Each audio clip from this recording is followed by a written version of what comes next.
Patirool FM. Patirool.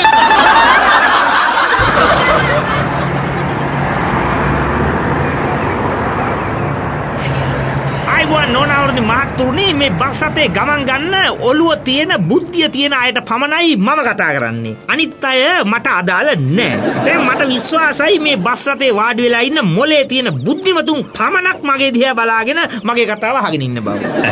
මේ මිනිහා ඒ කිව්ව කතාවේ හැටියට දැන් මම මේ මිනිහා දිහා බලන්න මේපේ. නැත්තම් මම නිකන් මොලේ නැති මිනිහෙක් ගන්නට වැටෙනවා. අනේ අම්මේ මෙහෙම මිනිස්සු. ඔව් දැන් මට පේනවා මේ බස් රථේ ඉන්න සියලුම දෙනා මගේ දිහා බලාගෙන මගේ කතාව අහගෙන ඉන්නවා කියන්නේ. ඒ කියන්නේ මේ බස් එකේ ඉන්න ඔක්කොලම බුද්ධිමතුන්නේ. ඔහේ විතරයි මෝඩයා. ඒකනේ අපි ඔක්කොම ඔහේ දිහා බලාගෙන ඉඳදී. ඔහේ අපේ දිහා බලන් ඉන්නේ.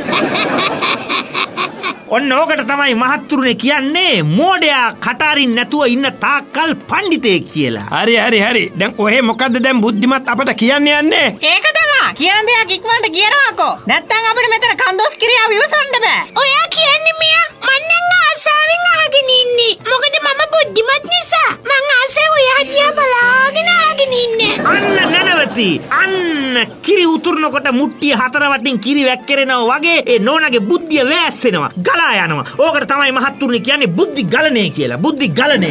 හලෝ වේ. ඔය විකුණන මගුලක් ඉක්කන්ට විකුණලා බහිනවා හලෝ. මේ බස් එකක් දන්නයි හදන්නේ. හරි අයියේ පොඩ්ඩක් ඉන්න. නෝනාවරනි මහත්තුරුනි මාගාව තියෙනවා බුද්ධිමත් උගත් මොලේ තියෙන ඔයාලා වගේ ඇත්තන්ට දෙන්න වටිනා පොතක්. කඩේ සාප්පේ රුපියල් 100යි කියන මේ පොත මම දෙන්නේ 50යි. කෑ ගහලා ඉල්ලන්න බුද්ධිමතුන් පමණයි මේ පොත පරිහරණය කරන්න දන්නේ. ඒක නිසා මෝඩයෝ ඉල්ලන්න එපා දෙන්නේ නැහැ. සල්ලි දුන්නත් මෝඩ ඉන්න මම මේ පොත විකුණන්නේ නැහැ. දෙන්නකො මේ පොතක්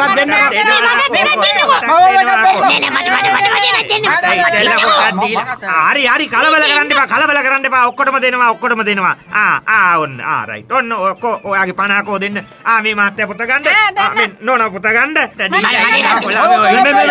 පොඩ්ඩක් මේ පොඩ්ඩක් නිශ්ශබ්ද වෙන්න මේ හලෝ මේ මොකක්ද හලෝ මේක මුකුත් ලියලා නැති නිකන් එක්සයිස් පොතක් නෙමෙයි මොකද්ද මේකේ තියෙන වටිනාකම මහත්තයෝ බුද්ධිමතාට ලියපු නැති පොතක් තරම් වටින්නේ එකක්වත් ඔය ලියපු නැති හිස් පොත ගෙදර අරන් ගිහිල්ලා මහත්තයාගේ බුද්ධිය පාවිච්චි කරලා මොන හරි ඔකේ ලියන්න එතකොට ඔහෙම කියයි ඔය පොත කෝටියක් වටිනවා කියලා එනම් බැස්ස